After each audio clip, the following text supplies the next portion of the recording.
Je suis le nouvel héritier de cette entreprise. La phrase, prononcée par une voix encore enfantine mais empreinte d'une gravité inattendue, tomba dans le silence feutré de la salle du conseil comme une pierre dans un lac tranquille. La salle entière, une vingtaine de costumes sombres et de visages sévères, se retourna d'un seul mouvement, une chorégraphie de surprise collective, une entité unique dont le souffle s'était suspendu. Au centre de leur attention, se tenait un enfant. Un garçon de 11 ans, pas plus. Il était frêle, vêtu d'un simple jean et d'un t-shirt propre mais délavé, ses baskets, autrefois blanches, portaient les cicatrices de 1000 aventures, de courses dans les champs et de parties de football improvisées. Il se tenait là, au beau milieu de ce sanctuaire du capitalisme, sous les hauts plafonds et les lumières encastrées qui donnaient au bois précieux de l'immense table de conférence un éclat profond et intimidant. Et l'homme le plus riche de cet édifice, l'homme qui pesait des millions et dont la parole faisait trembler les marchés locaux, Jean-Luc Dubois, laissa échapper un rire. Ce ne fut pas un simple gloussement, mais un rire puissant, caverneux, un torrent de mépris qui ricocha contre les immenses parois de verre. Celle-ci, s'étendant du sol au plafond, offrait une vue imprenable, presque divine, sur les collines ondoyantes de la Provence, baignées dans la lumière dorée d'une fin d'après-midi. Toi. Un héritier. Se moqua-t-il, l'arrogance suintant de chaque syllabe. Il essuya une larme de son œil plissé par une hilarité cruelle, son corps secoué de spasmes de dérision. Mon garçon, tu ne devrais même pas être autorisé à franchir le seuil de ce bâtiment, et encore moins à ouvrir la bouche pour parler d'héritage. Retourne jouer aux billes. Mais l'enfant, Léo, ne baissa pas les yeux. Il ne scia même pas. Le mur de mépris qui venait de le frapper semblait glisser sur lui sans l'atteindre. Il se contenta de répéter sa phrase, mais cette fois-ci, la fragilité de son âge avait disparu, remplacée par une fermeté d'acier qui détonnait avec sa petite taille et sa silhouette menue. Je suis le nouvel héritier de cette entreprise. Et j'ai des preuves. À cet instant précis, le rire tonitruant du millionnaire se figea dans l'air, suspendu comme une note discordante dans une symphonie jusque-là parfaite. Le sourire s'effaça de ses lèvres. Le silence qui s'ensuivit fut plus assourdissant encore que le rire. Ce qui allait se produire dans les minutes et les heures à venir était quelque chose que personne dans cette salle, pas même le cynique et tout-puissant Jean-Luc Dubois, n'était préparé à affronter. 6 jours avant cet événement cataclysmique, le village provençal tout entier, niché au creux des vignes et des champs de lavande, pleurait encore la mort de Stéphane Fournier. Un homme parti de rien, un fils de paysan qui, par la seule force de son intelligence et de sa volonté, avait bâti un empire. 3 sociétés multimillionnaires qui employaient près de la moitié de la population locale, faisant de lui une légende, un bienfaiteur, un père pour la communauté. Et pendant qu'il érigeait cet empire, brique par brique, contrat par contrat, son fils unique grandissait loin des projecteurs, dans l'ombre protectrice et aimante de sa mère, Sandrine. Elle travaillait jour et nuit, cumulant les petits boulots pour leur assurer une vie à peine digne, une vie simple et discrète, à l'abri du nom et de la fortune de son père. Le nom de l'enfant, Léo. À l'hôpital, quelques jours avant la fin, alors que la maladie avait déjà ravagé son corps puissant, Stéphane avait serré la main de son fils avec une force qui semblait vouloir défier la mort elle-même. Les moniteurs cardiaques bipaient un rythme de plus en plus faible, mais le regard du père était d'une intensité brûlante. Un jour de plus.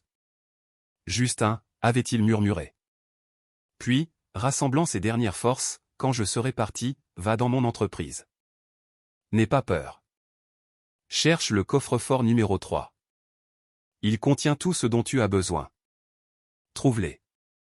Et dis-leur qui tu es. Léo n'avait pas compris sur le moment la portée de ces paroles, le poids de cette mission. Il avait seulement vu la peur et l'amour dans les yeux de son père. Et comme tout fils qui aime son père plus que tout au monde, il avait hoché la tête et promis. Il avait obéi. Quand il arriva devant le bâtiment, un monolithe de verre et d'acier qui semblait percer le ciel azur, une tour de Babel moderne dominant le paysage provençal, personne ne le crut. Gamin des rues, l'appelait-il dans des murmures dédaigneux. Le réceptionniste l'avait ignoré, la sécurité l'avait regardé de haut. Mais il avait insisté, avec cette détermination silencieuse héritée de son père, jusqu'au jour où, profitant d'un instant d'inattention, il pénétra dans l'ascenseur et monta jusqu'au dernier étage, jusqu'à la salle du conseil, pour y prononcer la phrase interdite « Je suis le nouvel héritier de cette entreprise ». À partir de cet instant, le destin de toutes les personnes présentes, de l'arrogant millionnaire aux membres du conseil silencieux, ne serait plus jamais le même. Face à lui se tenait donc Jean-Luc Dubois, l'actionnaire majoritaire de facto, l'homme qui dirigeait la société d'une main de fer depuis que Stéphane était hospitalisé. Jean-Luc était tristement célèbre. Pour son arrogance démesurée, pour le plaisir sadique qu'il prenait à humilier les stagiaires devant tout le monde, pour sa facilité à licencier des gens avec le même détachement qu'il signait des chèques de plusieurs millions, et surtout, pour sa conviction inébranlable que personne ne pourrait jamais le détrôner. Il était le roi, et ce bâtiment était son château. Quand il entendit Léo affirmer être l'héritier, il rit comme s'il assistait à la plus mauvaise des comédies. « Sais-tu seulement ce qu'est une entreprise, gamin » ricana-t-il, se penchant en avant, son visage rougeoyant de suffisance. « Je sais. Mon père en a bâti 3. » La réponse fut si calme, si factuelle, qu'elle désarçonna Dubois un instant. « Ton père » Jean-Luc laissa échapper un petit gloussement méprisant. Et qui serait donc ce père imaginaire? Un boulanger? Un facteur? Alors Léo, sans un mot, plongea la main dans son vieux sac à dos élimé, celui qui l'accompagnait à l'école tous les jours, et en sortit une enveloppe jaunie par le temps. Dessus, une écriture élégante mais visiblement tremblante, celle d'un homme luttant contre la faiblesse de son propre corps, pour Léo. À n'ouvrir qu'après mon départ. Il l'attendit au millionnaire. Jean-Luc regarda l'enveloppe, un rictus aux lèvres. Puis il lut le nom de l'expéditeur, gravé dans sa mémoire, Stéphane Fournier. Ses yeux s'écarquillèrent. Son visage perdit toute couleur, passant d'un rouge arrogant à un blanc cireux. Le sang semblait avoir quitté ses veines. Où as-tu eu ça? Sa voix n'était plus qu'un filet, un murmure étranglé. Mon père me l'a donné. Il n'a jamais eu d'enfant. Cracha Jean-Luc, comme pour se convaincre lui-même, comme pour repousser une vérité monstrueuse qui rampait vers lui. Si. Il m'a eu. Avant que quiconque pût réagir, la porte de la salle du conseil s'ouvrit à la volée. L'avocat de l'entreprise, Nicolas Moreau, fit irruption, pâle comme un fantôme, sa cravate de travers, des gouttes de sueur perlant sur son front. « Messieurs, arrêtez tout. Nous devons parler. Maintenant. » L'avocat ne jeta même pas un regard à Jean-Luc. Il ignora les conseillers figés sur leur siège en cuir, les yeux ronds. Ses yeux à lui se posèrent directement sur Léo, comme s'il cherchait un phare dans la tempête. « C'est toi. » Léo? L'avocat prit une profonde inspiration, ses mains tremblaient légèrement en tenant sa mallette. « Mon Dieu! Tu es enfin là. » Jean-Luc frappa la table de son poing, faisant sursauter tout le monde. « Assez de ces bêtises. Ce gamin n'est personne. » « Non, monsieur Dubois, » répondit fermement l'avocat, sa voix retrouvant soudain toute son assurance, comme si la présence de l'enfant lui avait insufflé une nouvelle force. « Il est exactement celui qu'il prétend être. » Il ouvrit sa mallette. L'héritage de Stéphane Fournier a un unique bénéficiaire, continua l'avocat en sortant un document officiel, scellé et signé. Et ce n'est pas l'entreprise, ni un associé. Qui alors? Hurla Jean-Luc, sa façade de contrôle se fissurant, révélant la panique en dessous. L'avocat tourna lentement le papier vers l'Assemblée, le présentant comme une sentence. C'est lui. Léo Fournier. Son unique fils légitime. L'unique héritier. La salle explosa en un tumulte de chuchotements choqués. Jean-Luc devint livide, sa mâchoire se serra au point de lui faire mal. Les conseillers se regardaient, complètement perdus, leur certitude balayée en une fraction de seconde. Et Léo, au milieu de ce chaos qu'il avait lui-même déclenché, restait debout, serrant fermement son sac à dos, comme pour transmettre un message silencieux à son père, par-delà la mort, je suis venu, comme tu me l'as demandé. Et ce n'était que le début. La pièce entière ressemblait à un portrait figé dans le temps. Personne ne bougeait. La respiration de chacun était courte, saccadée. Et après ces 3 mots, héritier, fils légitime, personne n'osa plus rire. Le millionnaire Jean-Luc Dubois sentit une vague de chaleur l'envahir, suivie d'un froid glacial, comme si on venait de lui verser un seau d'eau glacée sur la tête. Ce jour-là, il s'attendait à tout, une OPA hostile, une récession, une trahison d'un de ses alliés sauf à perdre son empire au profit d'un gamin des rues. C'est absurde, murmura-t-il d'une voix tremblante qui ne lui ressemblait pas. Ce garçon invente tout. Il a sûrement tout falsifié. L'avocat, Nicolas Moreau, prit une profonde inspiration, s'accrochant à sa patience comme à un fil de soie. Monsieur Dubois, j'ai été l'avocat personnel de Stéphane pendant 12 ans.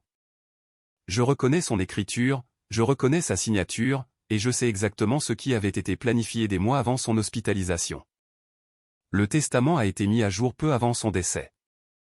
Enregistré, signé, filmé. Il n'y a aucune erreur possible. Le cœur de Jean-Luc battait si fort qu'il avait l'impression qu'il allait sortir de sa poitrine. Filmé ?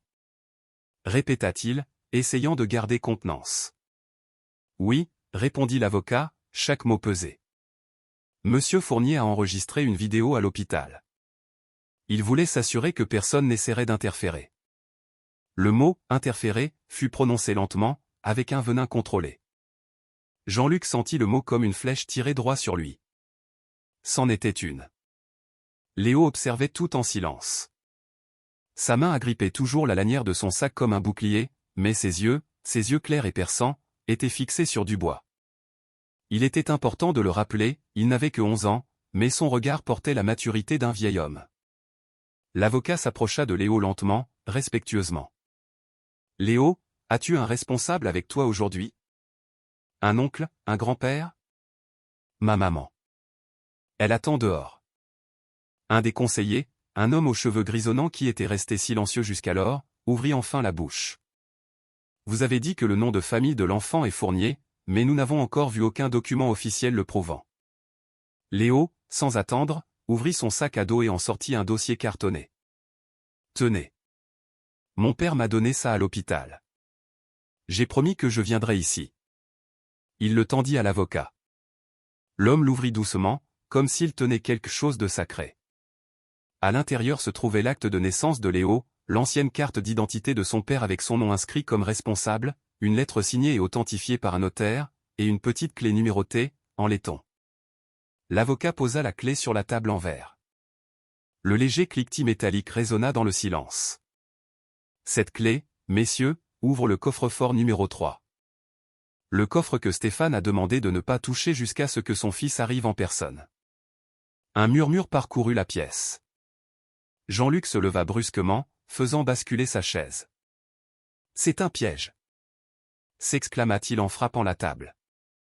Stéphane savait que j'étais la personne idéale pour diriger ses entreprises. Jamais il ne donnerait tout à un enfant. Jamais. L'avocat se tourna lentement, son regard ne montrant plus aucune déférence. Le pouvoir avait changé de camp.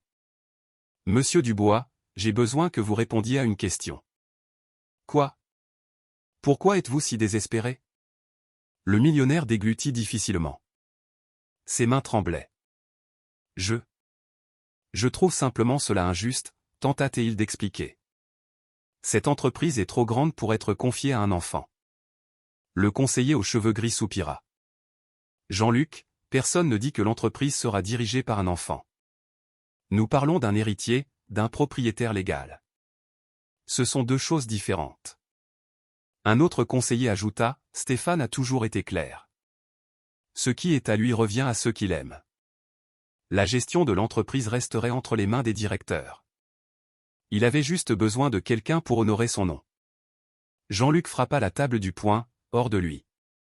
Et vous voulez mettre le nom de cette entreprise entre les mains de ce morveux? Léo fit un pas en avant et interpella l'avocat. Je peux vous montrer quelque chose? Il désigna l'enveloppe qu'il avait donnée à Dubois, celle que l'homme tenait encore dans sa main tremblante. L'avocat la récupéra, et du dossier en sortit une autre lettre, scellée à la cire rouge. Le nom sur le sceau, Stéphane Fournier.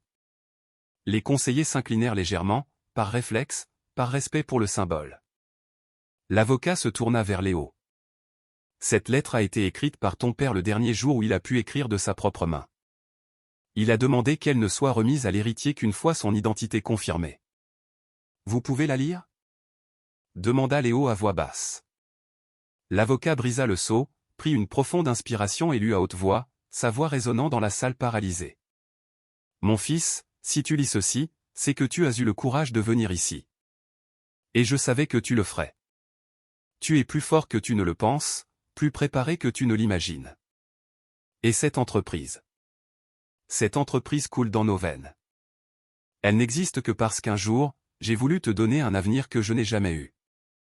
La salle entière était suspendue à ses lèvres. L'avocat continua, mais je sais que le monde est cruel avec les petits, et c'est pourquoi tu ne seras pas seul. J'ai laissé des instructions claires, des gens en qui tu peux avoir confiance, des alliances que j'ai nouées pour toi. Ce qui est à toi, personne ne te l'enlèvera. Jean-Luc perdit complètement ses couleurs. La lettre se terminait ainsi, et si quelqu'un essaie de t'humilier, ne réponds pas avec la haine. Réponds avec la vérité, car la vérité renverse toujours ceux qui ont bâti leur trône sur des mensonges. Je t'aime, Léo. Pour toujours. Le garçon baissa la tête. 2 larmes, lourdes et silencieuses, roulèrent sur ses joues avant qu'il ne puisse les retenir. C'était tout. L'avocat plia la lettre et prononça la phrase qui fit voler en éclats le monde de Jean-Luc. Comme l'a indiqué Stéphane, la prochaine étape est d'ouvrir le coffre-fort numéro 3. Et seul Léo peut accéder à son contenu. Les conseillers se levèrent. L'avocat tenait la clé du coffre. Léo prit une profonde inspiration, et Jean-Luc trébucha sur son propre tapis en essayant de parler. Vous faites la plus grosse erreur de vos vies. Ce gamin n'est personne. Il va tout détruire. Je ne le permettrai pas. L'avocat se tourna lentement. Ce n'est plus à vous de permettre quoi que ce soit. Et il désigna la porte. Maintenant, c'est Léo qui ouvre le coffre. La tension devint si palpable que la pièce sembla rétrécir. Léo tenait la clé à 2 mains. Il prit une profonde inspiration et fit le premier pas vers le couloir qui le mènerait à la chambre forte, là où la vérité, toute la vérité, était gardée. Nicolas Moreau, l'avocat, qui était aussi le directeur financier par intérim, cligna lentement des yeux, comme pour essayer de remettre de l'ordre dans ses pensées. Il inspira, lissa son costume et força un sourire qui ne reflétait en rien le chaos qu'il ressentait.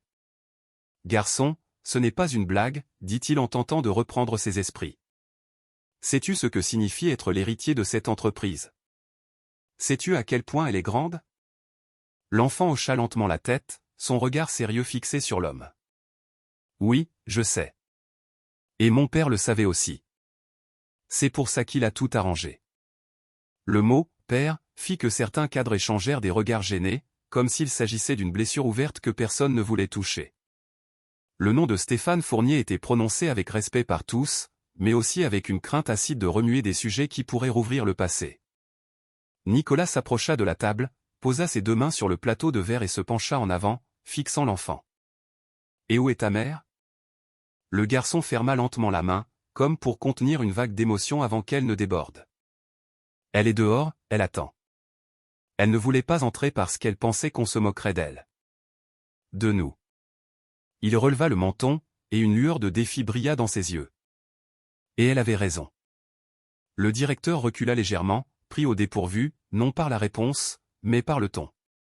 Le garçon parlait comme quelqu'un qui avait vu plus de douleur qu'il n'aurait dû pour son âge.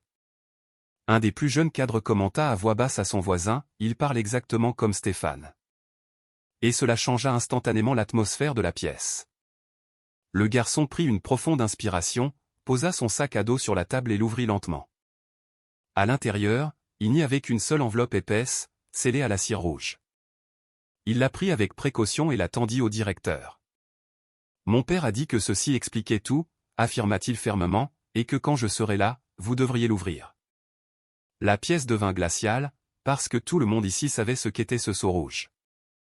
Le sceau qui n'apparaissait que sur les documents du plus haut niveau, utilisé pour des décisions internes impliquant des millions, mais qui protégeait aussi des secrets qui ne devaient jamais sortir de cet endroit. Nicolas humecta ses lèvres, nerveux. « Garçon, es-tu sûr de vouloir ouvrir ça maintenant? Ici » C'était sa demande, dit l'enfant, et je lui ai promis de tenir ma promesse. Il parlait de « promesse », comme si c'était la loi, et ça, personne ne l'apprenait à l'école.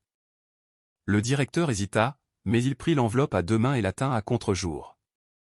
Il la retourna, vérifia le sceau, l'intégrité de la cire. En voyant la signature imprimée dans la cire, ses épaules s'affaissèrent. C'était réel. « C'est en ordre, dit-il, la voix trop faible pour nier. C'est le sceau officiel de ton père. » Certains cadres firent un pas en arrière, comme si l'objet avait un poids physique. L'enfant attendit simplement, avec calme, avec la concentration de celui qui sait qu'il est sur le point de changer le cours de quelque chose de plus grand que lui-même. Nicolas tira lentement sur le seau. Lorsque l'enveloppe s'ouvrit, 2 choses tombèrent sur la table. Un contrat plié et une lettre manuscrite. Le directeur fut le premier à ouvrir le contrat, et il pâlit. « Ça. C'est impossible, murmura-t-il. Qu'est-ce que c'est ? Demanda un cadre derrière lui. C'est un. Nicolas déglutit. C'est un transfert direct de l'héritage de l'entreprise, signé par Monsieur Stéphane Fournier il y a 4 mois, avec effet immédiat après. Il fit une pause. Point après sa mort. L'enfant, sans crainte, demanda « Au nom de qui est-ce » Nicolas leva lentement les yeux, comme s'il fixait un fantôme. Oh tiens. Léo ne sourit pas, ne célébra pas. Il prit simplement une profonde inspiration, comme quelqu'un qui reçoit un poids énorme, pas un prix. Et la lettre ? Demanda un autre directeur. Nicolas l'ouvrit avec des mains tremblantes. C'était une lettre courte, écrite à la hâte mais avec une écriture ferme. Il lut à haute voix, « Si tu lis ceci, Nicolas, c'est que je ne reviendrai pas. Mon fils Léo a droit à ce que j'ai construit, et personne ne peut le lui nier. Il n'a pas besoin de luxe. Il a besoin de vérité, de protection, de respect. Prends soin de lui jusqu'à ce qu'il soit assez grand pour se débrouiller seul. Et si quelqu'un doute de lui, qu'il le regarde dans les yeux. Ceux qui portent mon sang n'ont pas besoin d'explication. » Nicolas referma lentement la lettre. Le garçon se tenait là, absorbant les mots de son père, les larmes aux yeux. Un des cadres, le plus arrogant, tenta de rire, mais ce fut un rire faible, étranglé, qui sortit. Ça pourrait être falsifié. Mais avant qu'il ait fini, Nicolas brandit la lettre et le contrat. La signature est authentique, et le document aussi. J'étais présent. L'enfant regarda l'homme qui avait essayé de se moquer de lui. Mon père disait qu'il y aurait toujours des gens comme ça, dit le garçon sans colère, juste avec la froideur de la vérité. Des gens qui confondent l'argent avec le pouvoir. Je ne veux pas de problème. Je veux juste ce qui est à moi, et ce qu'il m'a demandé de faire. Et qu'a-t-il demandé ? Demanda quelqu'un. Le garçon prit une profonde inspiration. Il voulait que j'écoute vos opinions, une par une. Parce qu'il disait que cette entreprise ne fonctionne que parce qu'elle a des gens, pas parce qu'elle a des propriétaires. Le directeur était sans voix. Et il a dit autre chose, ajouta le garçon. Il a dit que je devais décider si je voulais prendre la responsabilité maintenant, ou quand je serais adulte. La phrase tomba comme une pierre sur le sol. Le garçon se tenait là, regardant tout le monde, petit en stature, mais immense en cœur. Et puis il dit d'une voix ferme, « Pour l'instant, je ne veux pas le poste de patron. Je veux juste le respect. Et je veux voir l'endroit que mon père a construit. Ensuite, je déciderai si je reste ou non. » Le directeur, le même qui avait ri, baissa la tête. « Je suis désolé, gamin. On n'aurait pas dû faire ça. » L'enfant hocha lentement la tête. « Je sais. » La maturité du garçon fit que certains cadres détournèrent le regard, comme s'ils avaient honte, sans que personne n'ait à pointer l'erreur du doigt. Finalement, Nicolas dit d'une voix ferme, « À partir de maintenant, tu entres ici en tant qu'héritier légitime, et personne ici ne le conteste. » Le garçon prit une profonde inspiration. Il semblait prêt à tout ce que le destin lui réservait. « Je veux tout savoir, » dit-il calmement.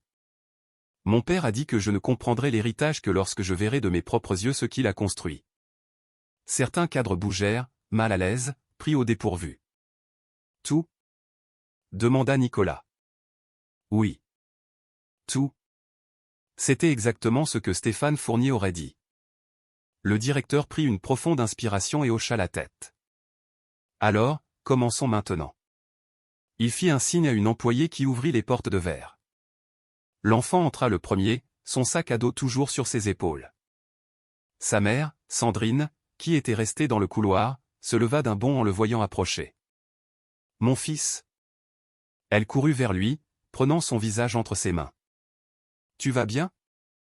Qu'est-ce qu'ils t'ont fait ? » « Rien, maman, » répondit-il calmement. « Maintenant, ils savent qui je suis. » Elle regarda autour d'elle, surprise par tous les regards, mais son fils lui prit la main et la serra. « Reste avec moi. » Tout le couloir s'ouvrit pour eux deux. Les employés qui les avaient ignorés auparavant écartaient maintenant les chaises, se levaient, leur laissaient le passage. Le garçon observait chaque détail, mais ce qui attira le plus son attention, ce n'étaient pas les machines, ni les ordinateurs, c'étaient les gens. Léo pressa ses doigts contre la vitre qui séparait la salle principale. « Ils travaillent très dur », commenta-t-il. Nicolas hocha la tête. « Ils le sont.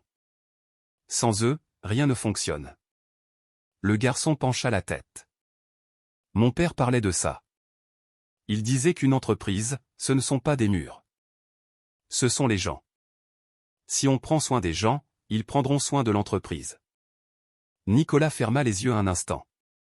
C'était exactement la phrase qu'il avait entendue de la bouche de Stéphane des années auparavant. Seul le vrai fils du propriétaire aurait pu l'entendre. Ensuite, le garçon désigna une employée assise à un bureau, tapant rapidement, une posture fatiguée. Elle a l'air triste. L'employée, une petite femme nommée Chloé, remarqua son regard. Elle essaya de sourire, mais la tristesse était toujours là. « C'est Chloé », expliqua un des managers. Son fils a été opéré hier, mais elle est quand même venue travailler. Léo fronça les sourcils. Pourquoi?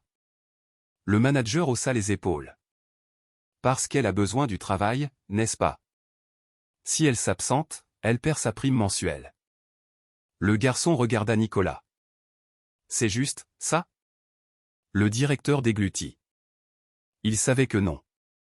C'est une vieille règle de l'entreprise, répondit-il sans aucune fierté. Léo resta silencieux quelques secondes, puis dit fermement, quand je serai grand et que je prendrai les rênes, ça changera. Nicolas sentit une oppression dans sa poitrine. Ils continuèrent la visite jusqu'au dernier étage, celui de la direction. C'était là que se trouvait le bureau de l'ancien propriétaire. Une grande porte en bois massif avec son nom sur une plaque de métal, Stéphane Fournier. Léo resta debout devant la porte, la main posée sur le bois froid. À l'intérieur, sur la grande table de travail, il y avait une petite boîte en bois sombre. Un petit écriteau disait « Pour mon fils ». À ouvrir quand il sera assez fort. Le garçon tendit la main, mais s'arrêta. « Monsieur Nicolas, dit-il sans quitter la boîte des yeux, mon père a laissé ça ici. » Nicolas hocha la tête. « Oui. Il a demandé que personne ne l'ouvre avant toi. » Le garçon toucha lentement le couvercle, puis, prenant une profonde inspiration, il le souleva. À l'intérieur, il y avait un objet qui lui coupa le souffle. Dans la boîte, il y avait une montre. Simple, avec un bracelet en cuir usé et des rayures sur le verre. La montre que son père portait tous les jours. C'est sa montre, dit-il d'une voix à peine audible. Il ne l'enlevait jamais. Il disait que cette montre marquait plus que des heures, murmura Sandrine. Il disait qu'elle marquait des promesses. C'est alors que Léo remarqua quelque chose. À l'intérieur, bien caché, il y avait un bout de papier plié. Il le tira lentement. C'était une simple note, si mon temps est fini, que le tien commence. La main du garçon tremblait. C'était beaucoup pour un enfant de 11 ans, mais d'une certaine manière, il semblait assez fort, exactement comme le disait la boîte. Après avoir glissé la montre dans sa poche, il regarda autour de lui. Il vit une photo de son père avec des employés souriants. Le cadre portait une inscription « Travaille avec tes mains, mais décide avec ton cœur ». Il voulait que tu grandisses ici, dit Nicolas. Ton père n'a pas laissé ses entreprises pour devenir riche. Il les a laissées parce qu'il croyait pouvoir construire quelque chose qui ferait la différence. Léo regarda par la grande fenêtre. « Et je dois continuer ?»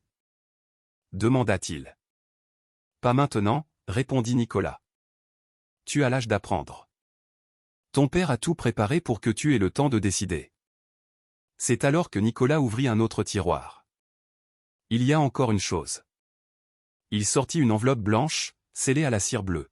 « Ceci est une lettre que ton père a demandé qu'on te remette le jour où tu entrerais pour la première fois dans ce bureau. » Léo la prit. « Maman, on peut la lire à la maison. » Sandrine hocha la tête. « Bien sûr, mon amour. » Mais Léo secoua la tête. « Non. Je veux la lire ici. Là où il a rêvé. » Il brisa le sceau. Il commença à lire, mais sa voix se brisa. Tonton Nicolas, tu peux me la lire? L'avocat, ému, prit la lettre. Mon fils, si tu es dans ce bureau, c'est que la vie t'a amené ici avec plus de courage que je n'en avais à ton âge. J'ai appris très tôt que le monde ne comprend pas toujours la bonté.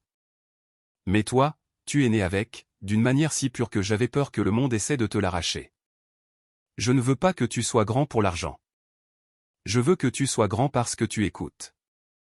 Si un jour tu sens que tu n'as pas ta place ici, souviens-toi, cette entreprise existe parce que tu as existé d'abord dans mon cœur. Et quand tu te sentiras perdu, reviens dans ce bureau.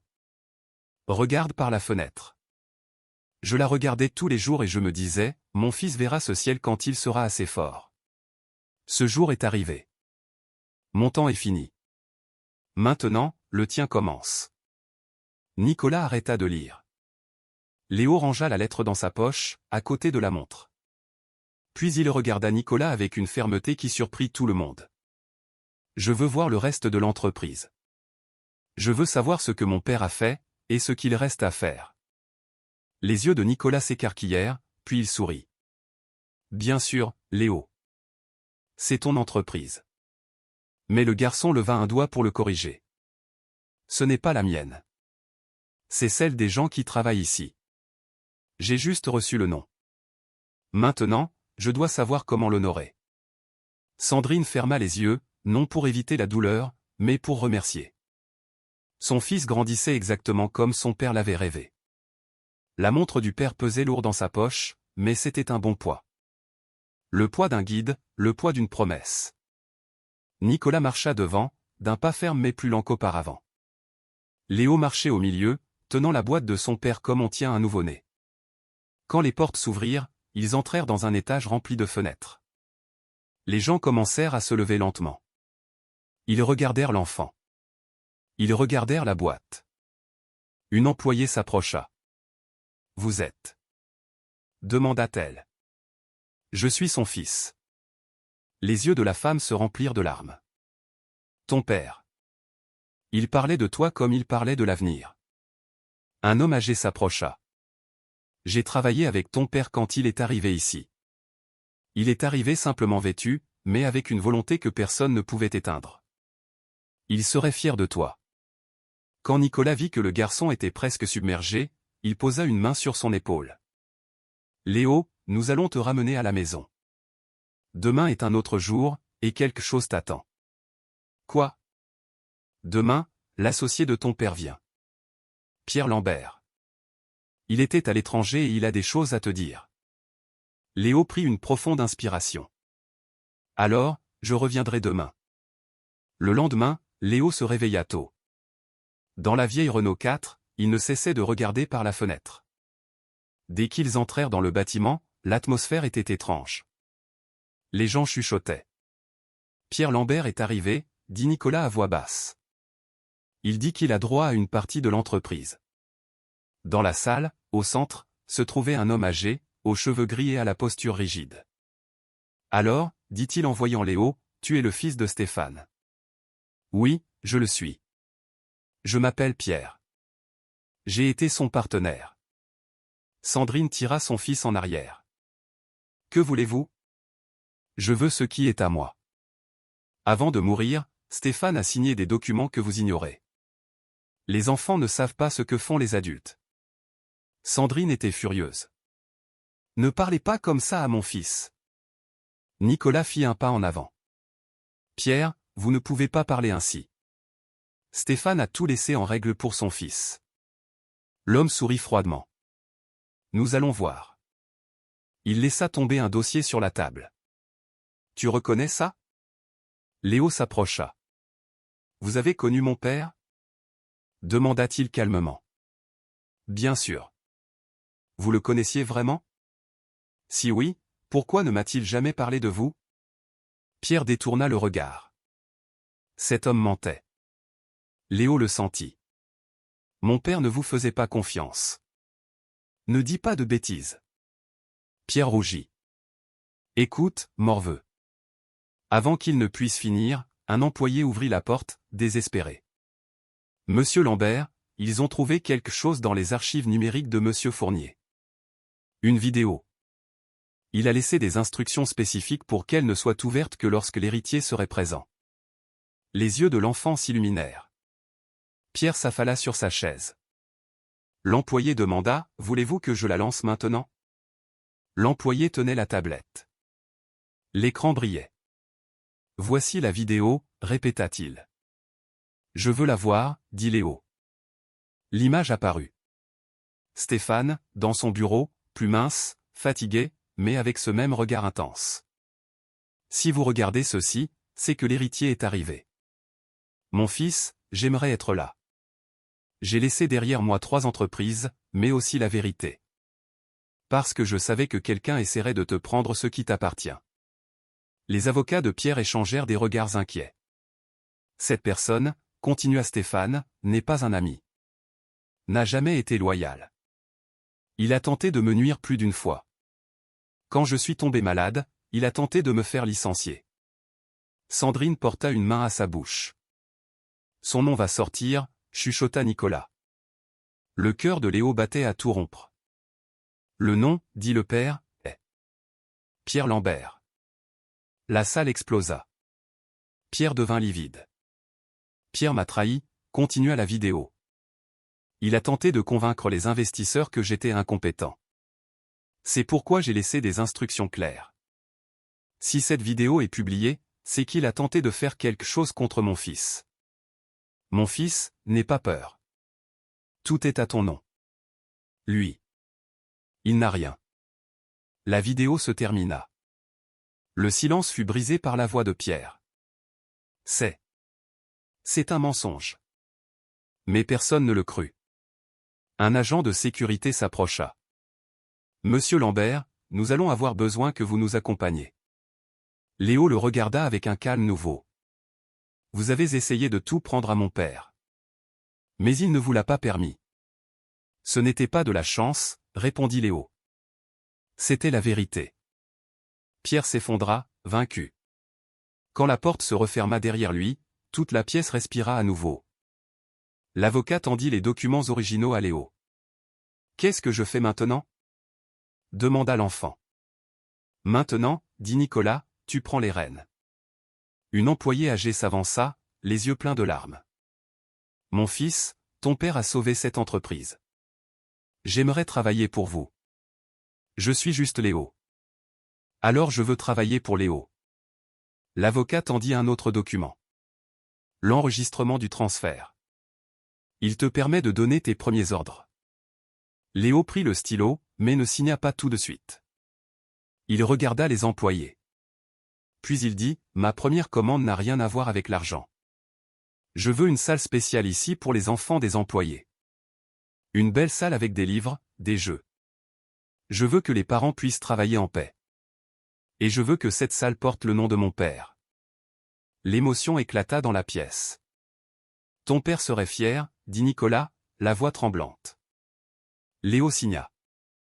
En sortant du bâtiment, la lumière du matin semblait plus brillante. Des dizaines d'employés se trouvaient dans le hall, applaudissant doucement. Leur regard était empli de respect. L'agent de sécurité qui avait été grossier s'approcha. « Merci, Léo. » Il baissa la tête, plein de regrets. Tout le monde mérite une seconde chance. Dehors, Nicolas accourut. Il tenait une petite clé en métal. « Léo. J'ai oublié. Ton père t'a laissé ça. Coffre 07. Salle du fondateur. Il a demandé que tu l'ouvres quand tu seras prêt. » Léo prit la clé. « Je l'ouvrirai au bon moment. Tu es né prêt, gamin. » Des heures plus tard, chez eux, quelqu'un frappa à la porte. C'était Nicolas, l'air nerveux. « J'ai besoin de vous parler. C'est urgent. La police a reçu une plainte anonyme. Quelqu'un a tenté d'accéder aux archives privées de votre mari. » Sandrine sentit un frisson la parcourir. « Et ce coffre, le numéro 7. Il est plus important que je ne l'imaginais. Il n'y a pas que des documents. Il y a quelque chose qui explique le passé de ton père, et qui a vraiment essayé de le détruire. » Léo serra la clé dans sa poche. « Qu'y a-t-il à l'intérieur ? » La police veut que nous l'ouvrions demain. Avec toi présent, Léo. Toi seul peux l'autoriser. Le garçon ne broncha pas. Alors, nous irons demain. Léo resta immobile, fixant la clé dans sa main. Une lueur de courage traversa son regard. Il comprit enfin. Les héritages ne sont pas que des chiffres. Ce sont des histoires. Des vérités gardées dans des coffres qui ne s'ouvrent que lorsque l'on grandit intérieurement.